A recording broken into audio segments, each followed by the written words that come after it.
இட்லி மாவு போண்டா. வாங்க, இட்லி மாவு நேற்று அரைச்சி வச்சது கொஞ்சமாக போட்டுக்கலாம். கிழங்கு மீடியம் சைஸ் உருளைக்கிழங்கு 2 அரிஞ்சு தோல் எடுத்துகிட்டு சீவி வச்சுருக்கு. கேரட் சீவுறதில் சீவி கழுவி எடுத்து வச்சுருக்குறேன். அதை போட்டுக்கலாம்.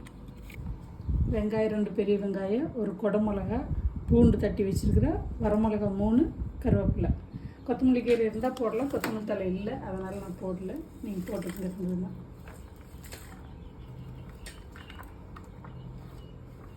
வீட்லேயே கருவேப்பிலை, காஞ்ச கருவேப்பிலை இருக்குது வருங்க. அதுக்கு கூட நம்ம பெரிய கல் உப்பு வச்சுருக்கிறோமில்ல, அதை பொடிச்சு எடுத்துக்கிட்டோம்னா இது மாதிரி தூள் உப்பு,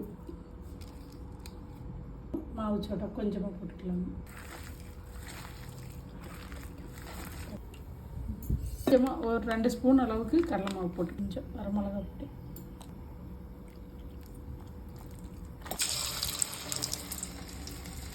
சின்ன சின்னதாக அது மாதிரி போட்டோம்னா நல்லா மொறுமொறுன்னு நல்லா வரும்.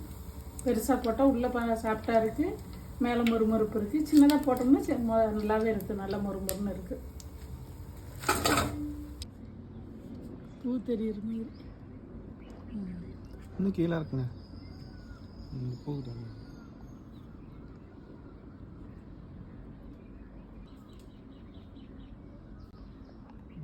எதுவும் சொல்லுங்க.